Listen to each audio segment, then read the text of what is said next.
Hello friend, welcome to Green Hub Academy. आइए आज इतिहास का एक नया चैप्टर पढ़ते हैं जिसका नाम है संगम काल। तो संगम का अर्थ होता है कवियों का सम्मेलन। मौर्य साम्राज्य के समकालीन दक्षिण भारत में तीन राज्य थे। चोल जो कोरोमंडल तट पे थे, चेर केरल या मालाबार तट पे थे, और पांड्य जो दक्षिणी छोर पे थे। तो कृष्णा और तुंगभद्रा नदियों के बीच के क्षेत्र 300 बीसी से 300 एडी तक के काल को हम कहते हैं संगम काल कहा जाता है। तो आइए मैप के जरिए हम समझते हैं कि इनकी स्थिति क्या थी।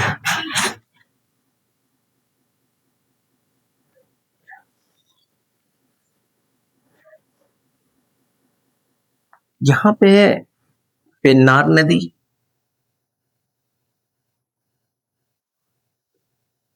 पेन्नार नदी है, और यहीं पे है कावेरी नदी। यह है कावेरी। तो इन नदियों के बीच जो थे ये चोल निवास करते थे। चोल राजवंश था। चोलों की राजधानी थी तंजौर।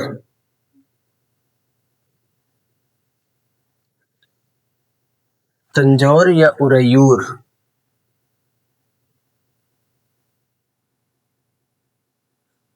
उरैयूर थी। और इनकी जो समुद्री राजधानी थी ये थी प्रशासनिक राजधानी।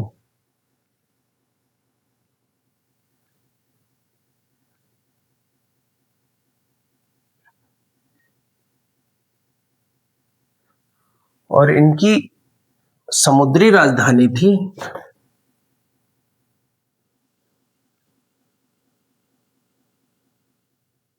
पुहार या कावेरी पट्टनम।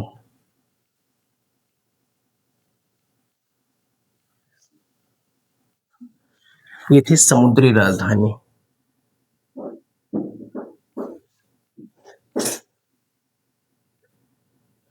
समुद्री राजधानी।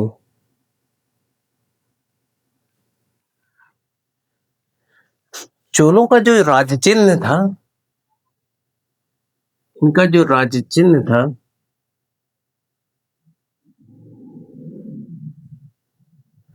वो था बाघ।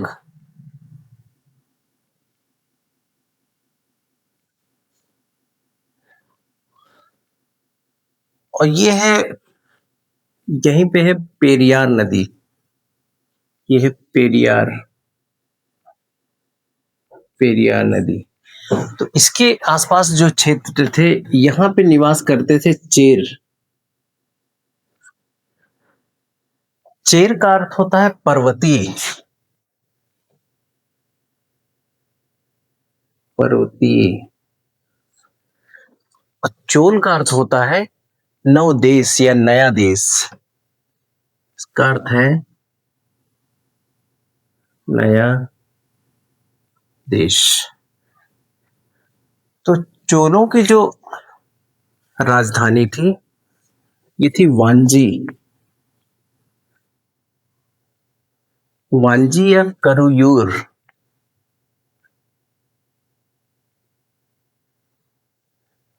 और इनकी जो समुद्री राजधानी थी ये थी प्रशासनिक राजधानी।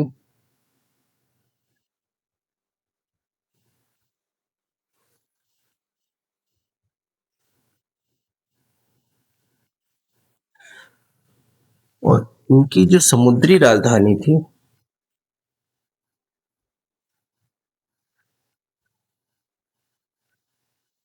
समुद्री राजधानी थी वो थी मुजरिस।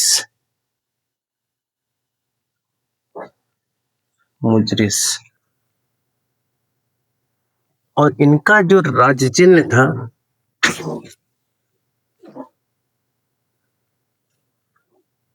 इनका जो राज्य चिन्ह था धनुष, तीर यह धनुष था।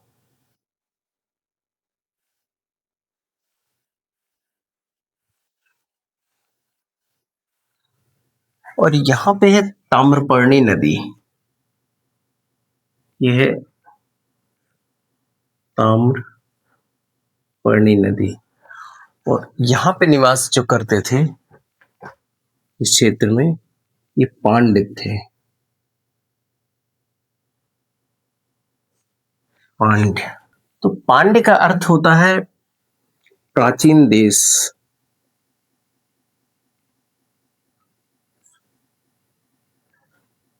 प्राचीन देश। इनकी जो प्रशासनिक राजधानी थी वो मदुरा थी।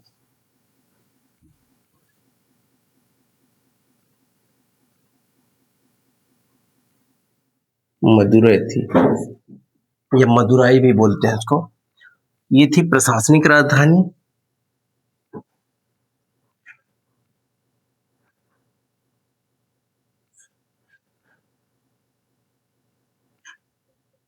प्रशासनिक राजधानी थी।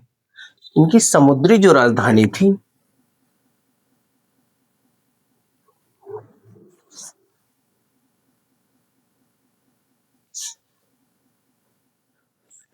ये थी कोरकई।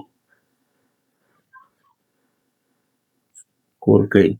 इनका जो राज चिन्ह था, इनका जो राज चिन्ह था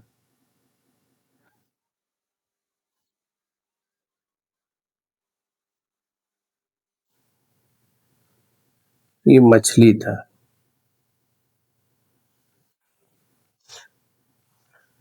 चोलों का जो पहला शासक था उसका नाम था, जो प्रथम शासक था इनका,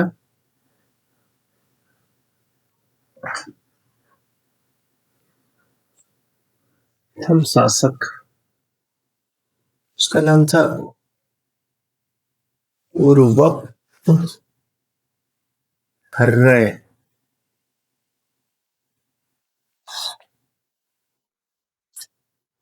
और चेरों का पहला जो शासक था,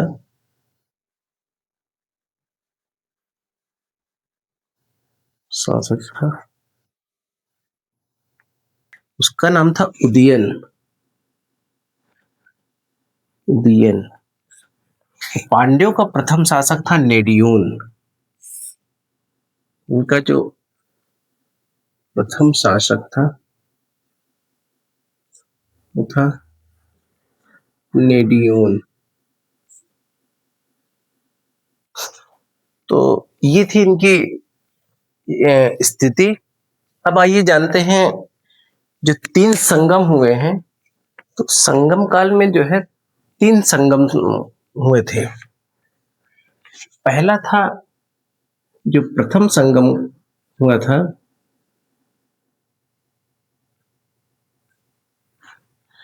यह हुआ था मदुरई में। मदुरई में इसके अध्यक्ष जो थे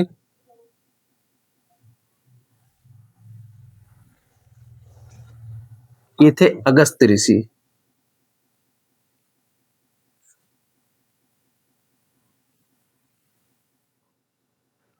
अगस्त्य ऋषि थे। इसमें जो ग्रंथ की रचना हुई है, प्रथम जो इसका ग्रंथ रचना हुई वो था अगत्यार।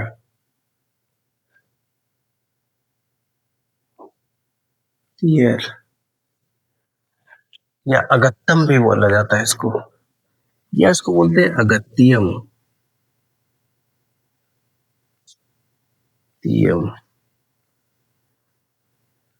जो दूसरा संगम हुआ था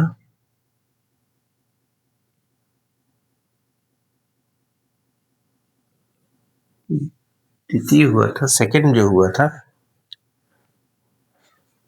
यह हुआ था कपाटपुरम में।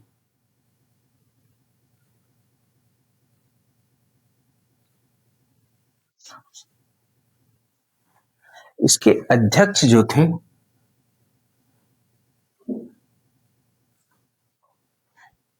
अगस्त्य ऋषि।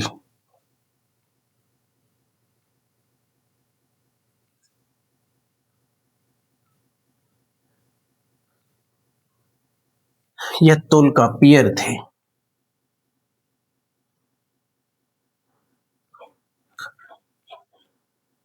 पियर, तोलकापियर थे। इसमें ग्रंथ की जो रचना हुई, इस ग्रंथ का नाम था तोलकाप्पियम।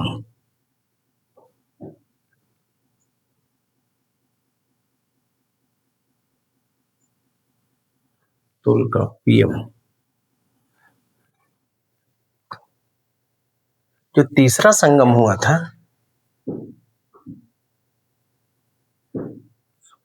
तीसरा संगम जो हुआ था, ये उत्तरी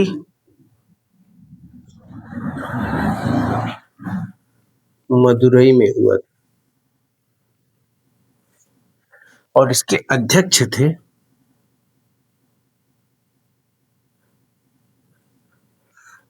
नक्कीरर थे।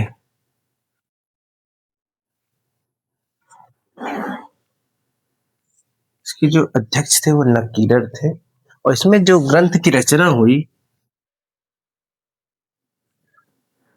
उसको बोलते हैं पत्तु पातु। तो ये थे 3 संगम। अब जानते हैं जो संगम साहित्य थे कौन कौन से थे। संगम साहित्य जो थे, तमिल में 5 संगम साहित्य की जानकारी हमको मिलती है। तो पहला जो इसमें है उसका नाम है शिल्पाधिकारम।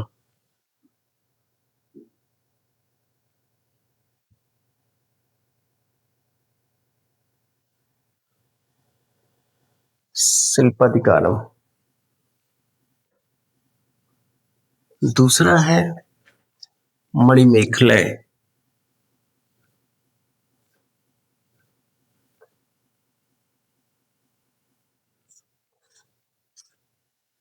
मणिमेखलय। तीसरा है जीवक चिंतामणि।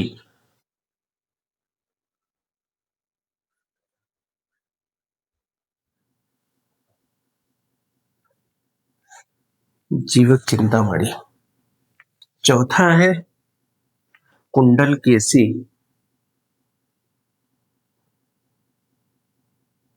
कुंडलकेशी। और 5वां है वलयपति।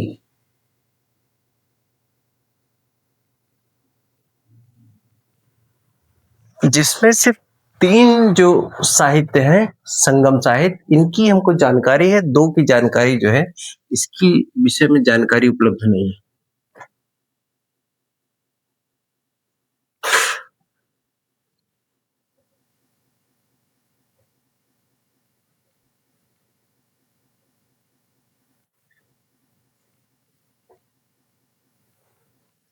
शिल्पाधिकारम, इसके जो रचयिता थे इनका नाम है इलंगो आदिगल।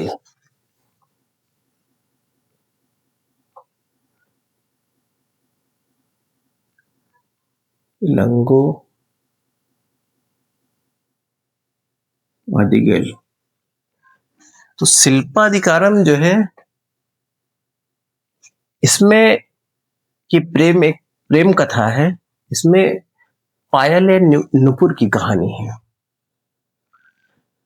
जिसके नायक और नायिका हैं कोवलन और कड़ग्गी। कोवलन एक व्यवसायी है और कड़ग्गी जो है ये एक व्यापारी की पुत्री थी। तो चोल राज्य में जो थे ये निवास करते थे। कोवलन जो था ये सोनार था या सोने का व्यापारी था, जवाहरात का व्यापारी था एक प्रकार का। तो ये चोल राज्य में अपना व्यापार करता था घूम घूम के। तो उसी नगर में एक माधवी नाम की जो है वैश्या रहती थी। तो धीरे धीरे उस माधवी से इसका प्रेम प्रसंग हो गया और यह जो है कड़ग्गी को छोड़ के जो है माधवी के साथ अपना जीवन व्यतीत करने लगा। धीरे धीरे जब इसे लगा कि जो माधवी है वैश्या, वो अपना जो है व्यवहार, वो उसके व्यवहार में कोई परिवर्तन नहीं आ रहा है, तो ये जो कोवलन है वो कड़ग्गी को, माधवी माधवी को छोड़ के जो है कड़ग्गी के साथ पुनः वापस आ जाता है और अपना सारा राज्य, यहाँ का व्यापार सब छोड़ के वो चला जाता है पांड्य राज्य में। जब पांड्य राज्य में जाता है तो वहां सोचता है कि यहाँ पे हम जो गहने हैं इसके कड़ग्गी के, उसको बेच करके कुछ नया व्यापार चालू किया जाए। तो कड़ग्गी का जो पायल था, पांड्य राज्य का राजा था नेडुजेलियन, तो उसकी पत्नी का जो पायल था वो चोरी हो गया था। जब ये कोवलन जाता है सोने के व्यापारी के पास अपना ये पायल गिरवी रखने, तो उसी मैच का जो है पायल उसको दिखाई देता है, तो इसकी खबर देता है वो राजा नेडुजेलियन को। तो कोवलन को पकड़ के राजा के पास पेश किया जाता है। सच्चाई न जानते हुए नेडुजेलियन ने इसे फांसी की सजा दे दी, मृत्यु को दंड दे दिया और इसकी मृत्यु हो जाती है। जब यह बात कड़ग्गी को पता चलती है तो वह न्याय मांगने के लिए नेडुजेलियन के पास जाती है और सारी कहानी बताती है। और जब यह पायल देखता है तो वो पायल वाकई में ये कड़ग्गी का पायल रहता है। तो नेडुजेलियन जो है न्याय के लिए प्रसिद्ध था। तो जब उसे सच्चाई पता चली तो वह अपने राज सिंहासन पे ही उसकी जो है मृत्यु हो गई। उसके बाद जो है कड़ग्गी जो है पांड्य राज्य को अपने क्रोधाग्नि से जलाकर राख कर देती है और चली जाती है चेर राज्य में। चेर राज्य में एक राजा था सेनगुट्टवन। सेनगुट्टवन ने बाद में कड़ग्गी पूजा और पत्नी पूजा करवाया। तो ये कहानी है शिल्पाधिकारम की। और मणिमेखलय, इसके लेखक है शीतलय सत्यनार। शीतलय सत्यनार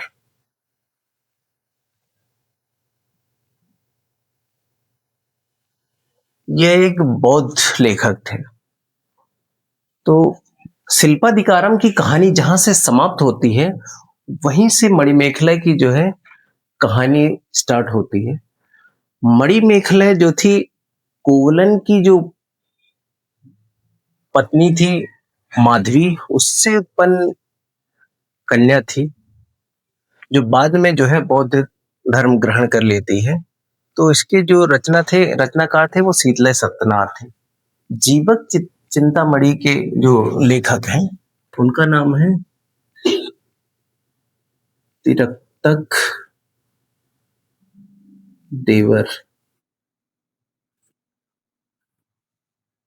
जीवक चिंतामणि, इसके जो लेखक हैं तिरक्तक देवर हैं।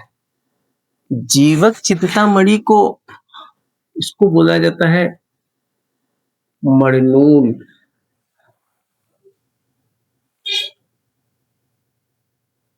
या विग्रह ग्रंथ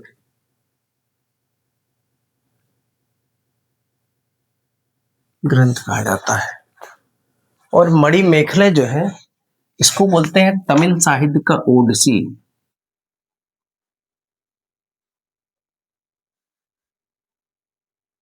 साहित्य का ओडिसी बोला जाता है। शिल्पाधिकारम को तमिल साहित्य का इलियड कहा जाता है।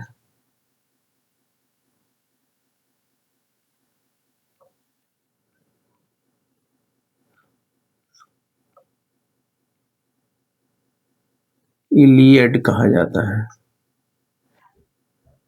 तो जीवक चिंतामणि जो था यह एक जैन लेखक था। संभवतः इसको कहा जाता है कि इसका लेखक जो था वो चोल राजकुमार था।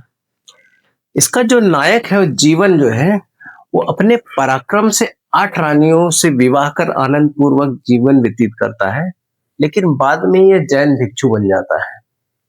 तो ये थे संगम जो साहित्य थे, ये हो इनके बारे में जानकारी थी।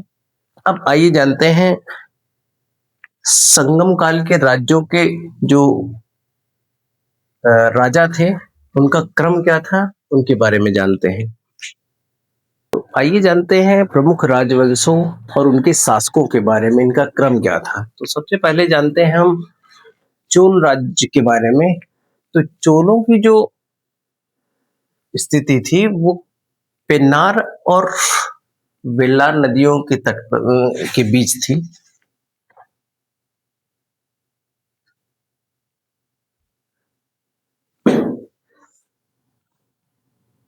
यहीं पे है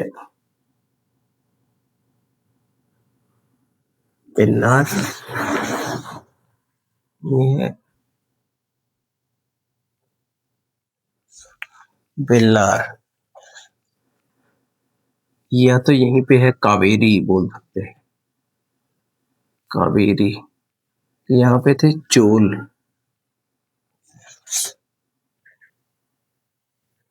इनका जो राज चिन्ह था ये बाघ था। उनकी जो राजधानी थी वो तंजौर थी।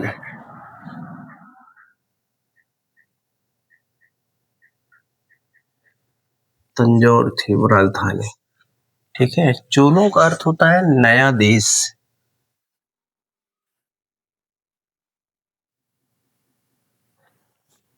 तो इनके प्रमुख शासक कौन कौन से थे, आइए जानते हैं।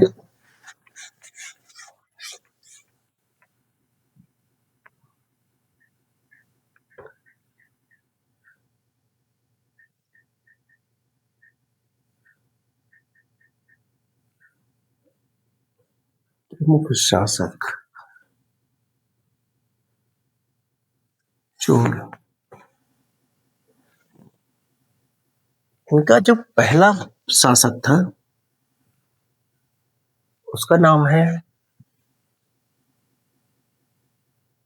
पुरुवप हर्षय इलनजेत चेन्नी। इसका जो संस्थापक था पुरुवप हर्रे इलनजीत चेन्नी, ये संस्थापक था। संस्थापक।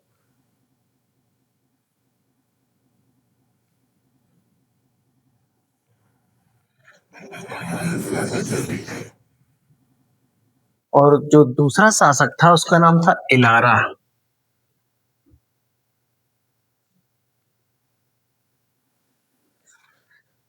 तीसरा शासक था करिकाल।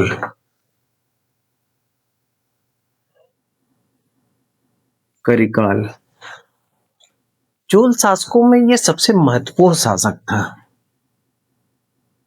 ये प्रमुख शासक था।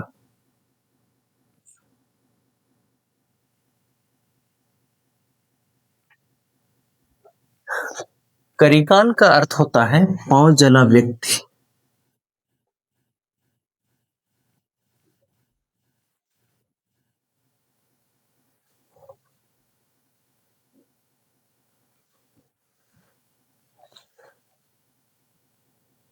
करिकाल जो है, इसके समय में दो युद्ध हुए थे। एक बेड़ी का युद्ध हुआ था,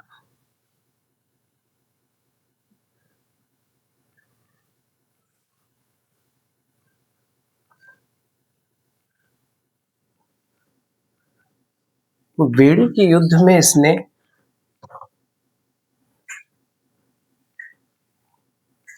चेर और पांड्य सहित 11 राजाओं को उसने हराया था। 11 राजाओं को पराजित किया था। इसके अलावा एक युद्ध हुआ था, उसका नाम है वह। वह परंदलाई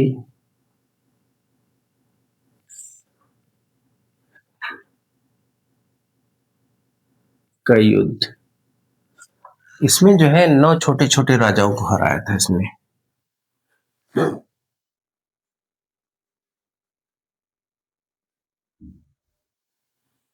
पराजित किया था।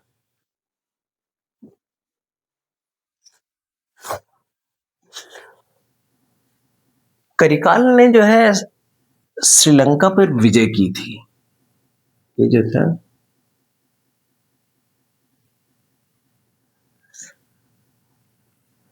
ये था चोल और यहाँ पे था श्रीलंका।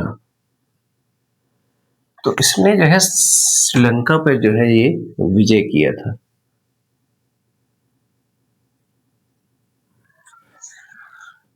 यहां से लगभग ये 12,000 गुलामों को बंदी बनाकर लाया था और कावेरी नदी के तट पर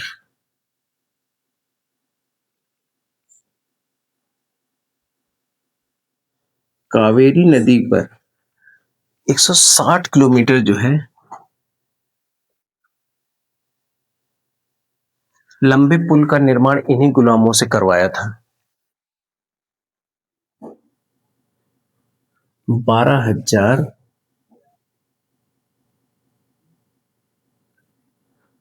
गुलामों से करवाया था।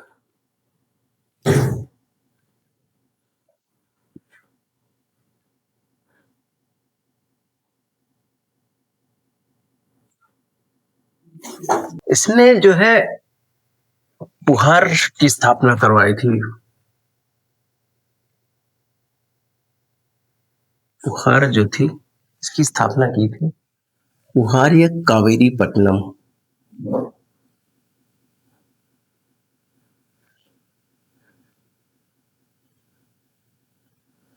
कावेरी पट्टनम जो है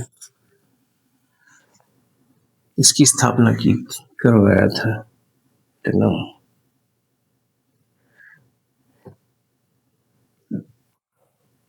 और इसने जो राजधानी थी तंजौर से कावेरी पट्टनम में स्थानांतरित की थी।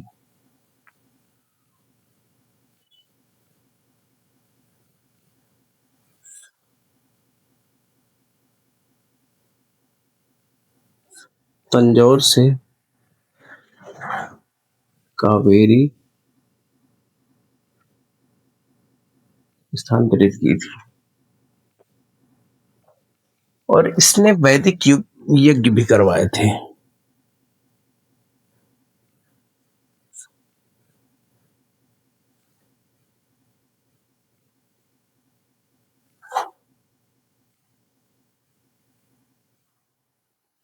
इसका अगला जो शासक है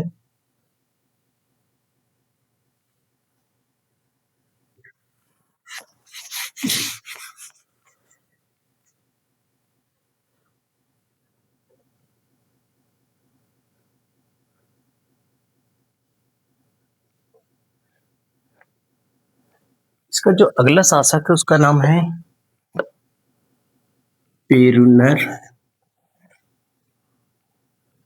किल्ली। और इसका जो लास्ट शासक है अंतिम शासक है उसका नाम था सेनगणान।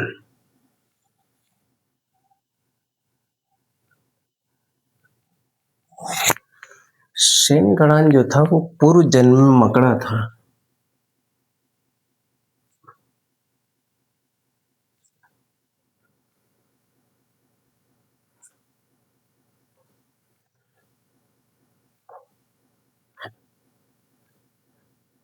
किल्ली बिल्ली पुस्तक के द्वारा ये पता चलता है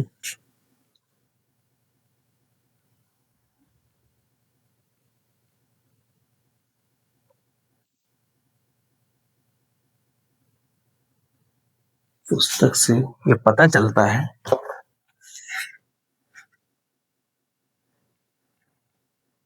कि एक युद्ध में इसने चेर राजा कड़क्काल को जो है पराजित किया था।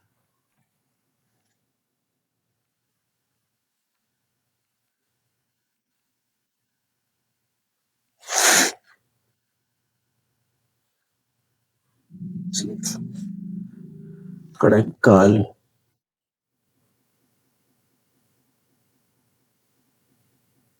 उसको पराजित किया था।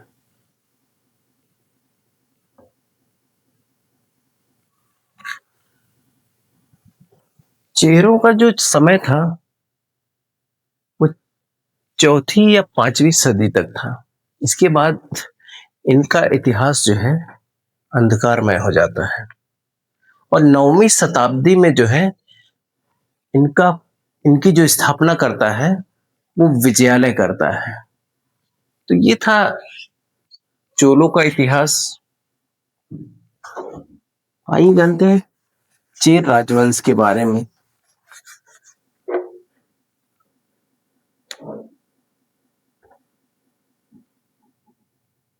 चेर चेर का अर्थ होता है पर्वती। पर्वती ये सबसे प्राचीन राजवंश था।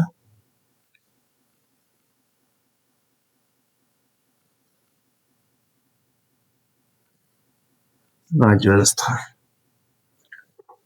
चेरों की जो चर्चा की गई है वो अशोक के दूसरे शिलालेख में की गई है। इनको केरल पुत्र के नाम से जब भी जाना गया है। अशोक के दूसरे शिलालेख में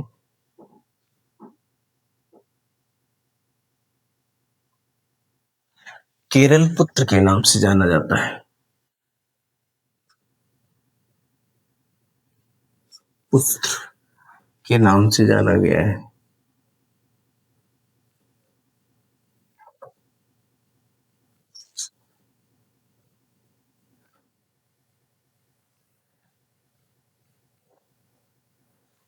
इसके प्रमुख शासक थे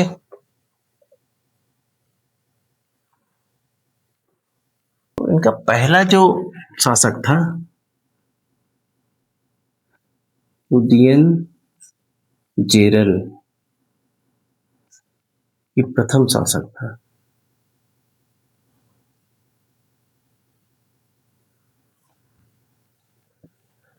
इसका जो दूसरा शासक था इसका नाम था नेडुन जेरल। नेडुन जेरल खादन। इसने जो है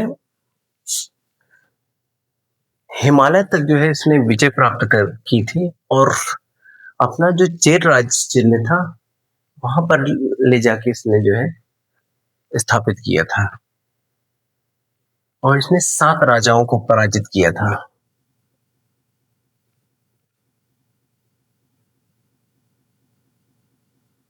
हिमालय तक जो है ये विजय प्राप्त किया था और अपना राज्य चिन्ह जो था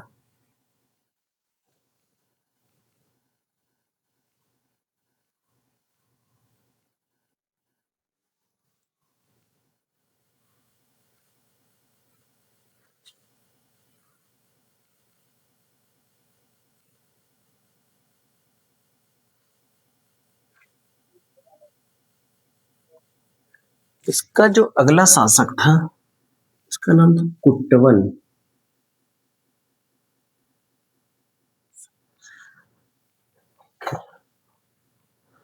उदयन जेरल के बारे में कहा जाता है कि इसने महाभारत में लड़ रहे योद्धाओं को इसने जो है भोजन कराया था।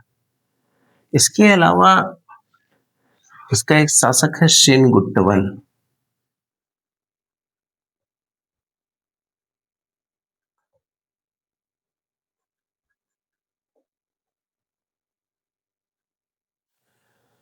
शेन गुट्टवन।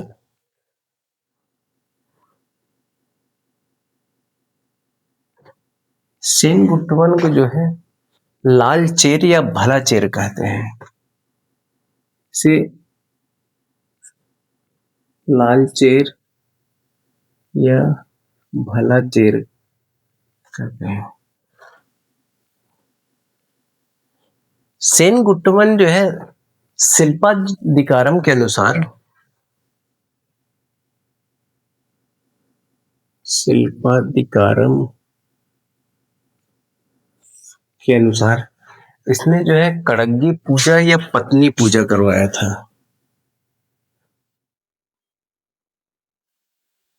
कड़ग्गी पूजा,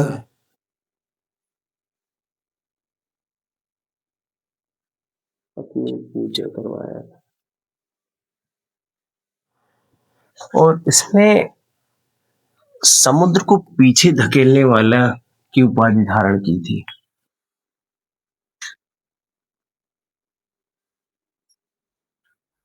को पीछे हटाने वाला की उपाधि धारण की थी। इसका अगला शासक है पेरुंचेरल इरमपोई।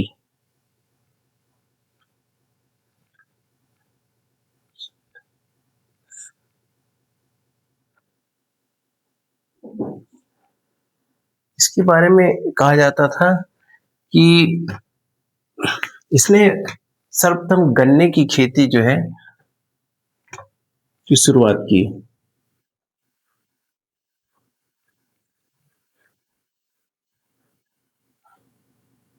खेती की शुरुआत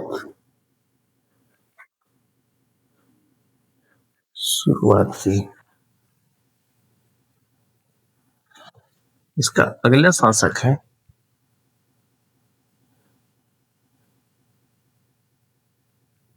डक्को पिलंचेरल इरमपोई।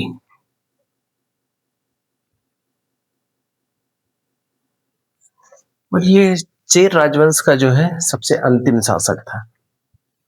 तो ये था चेर राजवंश। आइए जानते हैं अब पांड्य राजवंश के बारे में। अशोक के 13वें शिलालेख में, अशोक के 13वें शिलालेख में पांड्यों की चर्चा का उल्लेख है। पांड्यों का उल्लेख मिलता है।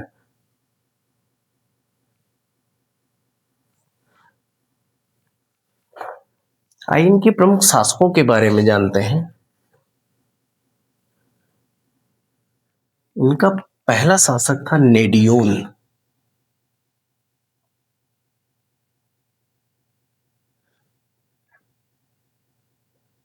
ये प्रथम शासक था।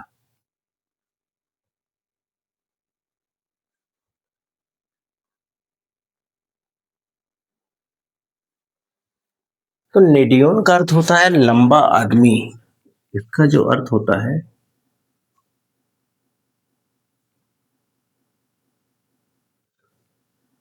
आदमी, इसने समुद्र पूजा की शुरुआत की थी।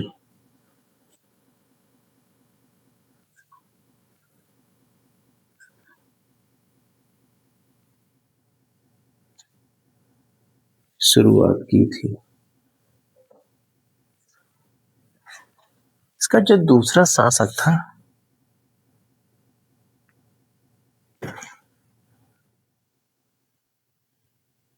पलसालय मुदु कुडुमी। उसका जो दूसरा शासक था उसका नाम था पलसालय मुदु कुडुमी। तो इसने जो है पलसालय की उपाधि धारण की थी।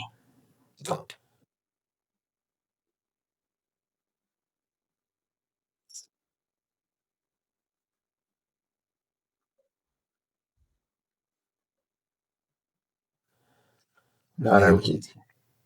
पलसालय का अर्थ होता है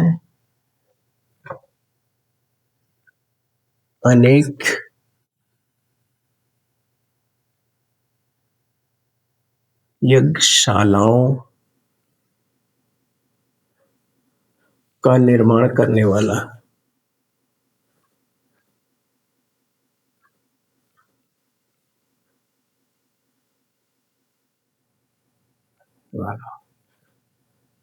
इसका और ये प्रथम ऐतिहासिक शासक था।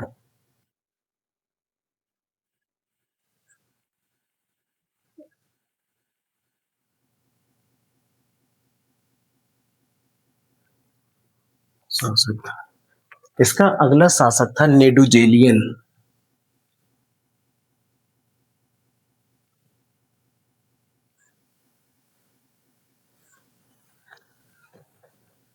नेडुजेलियन इसका सबसे प्रतापी शासक था।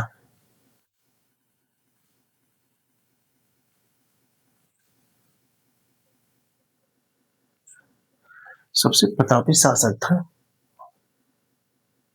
इसने जो है तलैया गंगानम के युद्ध में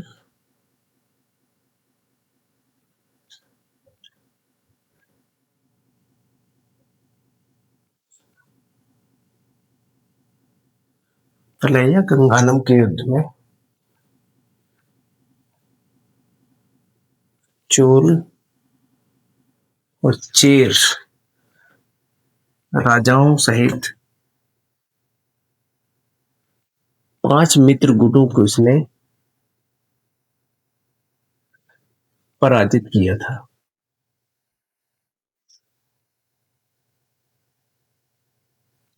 पराजित किया था और विजय के पश्चात ये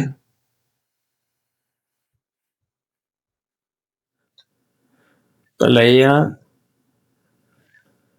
गानम की उपाधि धारण करता है।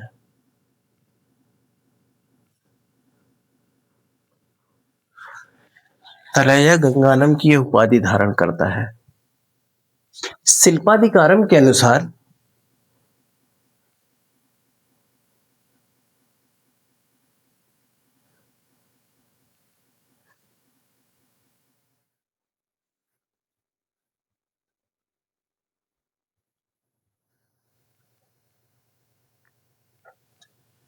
शिल्पाधिकारम के अनुसार जो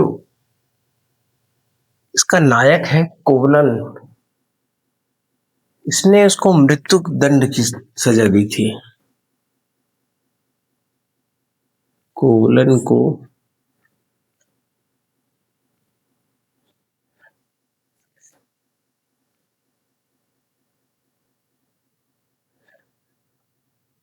तो ये थे पांड्य राजवंश के प्रमुख शासक। तो आइए जानते हैं पांड्य राजवंश के बारे में।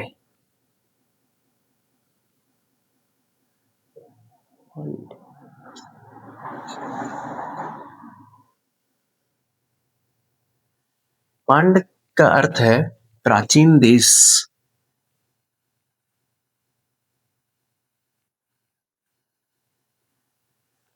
और इनका जो राज्य चिन्ह था वो मछली थी।